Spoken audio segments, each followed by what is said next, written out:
मैं आपसे कहूं कि रमजान और राम के बीच एक गहरा राज छुपा है। चलो एकता और शांति की एक कहानी सुनते हैं। बहुत पहले हिंदुस्तान के बीचों बीच रामकृष्ण नाम के एक ज्ञानी ऋषि रहते थे। वो अपना पूरा दिन ध्यान लगाने और गांव वालों को भगवान राम की दिव्यता के बारे में बताने में बिताते थे। लेकिन एक दिन अली नाम का एक अनजान आदमी गांव में आया। अली, जिसकी आंखों में ज्ञान भरा था, उसने बताया कि वो एक अलग रास्ते पर चलता है, एक ऐसा रास्ता जो शांति और प्रेम का उपदेश देता है। रामकृष्ण जी उत्सुक होकर पूछे, आपने भगवान राम के बारे में क्या सुना है? अली मुस्कुराए और बोले, राम का नाम सुनकर मेरे दिल को बहुत सुकून मिलता है। मेरे धर्म में भी हम एक ऐसे दिव्य आत्मा की पूजा करते हैं जो शांति और समानता फैलाता है।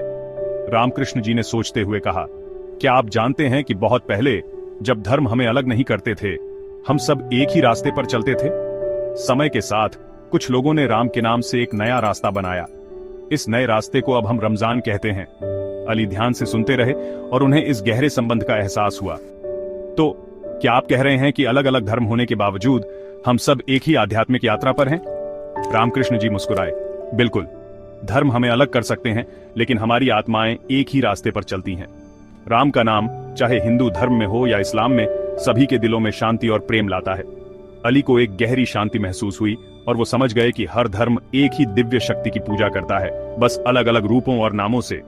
रामकृष्ण जी को विदाई देते हुए अली ने जीवन के प्रति एक नया दृष्टिकोण अपनाया और इस तरह रमजान और राम के बीच का गहरा और अदृश्य संबंध एकता और प्रेम के मार्ग को रोशन करता है।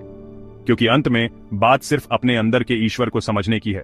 यह कहानी हमें याद दिलाती है कि चाहे हम किसी भी धर्म का पालन करें, हमारे दिलों में प्रेम और शांति का संदेश एक ही है। रामकृष्ण जी और अली की मुलाकात हमें यह सिखाती है कि धर्म का असली उद्देश्य हमें जोड़ना है, न कि अलग करना। जब हम अपने दिलों में प्रेम और शांति को स्थान देते हैं, तो हम सच्चे अर्थों में ईश्वर के करीब होते हैं। यह कहानी हमें यह भी सिखाती है कि ज्ञान और समझ का मार्ग हमेशा खुला रहता है, बस हमें उसे अपनाने की आवश्यकता है। जब हम अपने दिलों और दिमागों को खोलते हैं, तो हम सच्चे अर्थों में एकता और शांति का अनुभव करते हैं। और यही रमजान और राम का सच्चा संदेश है, एकता, प्रेम और शांति का संदेश। क्योंकि अंत में हम सब एक ही हैं और यही सच्ची आध्यात्मिकता है।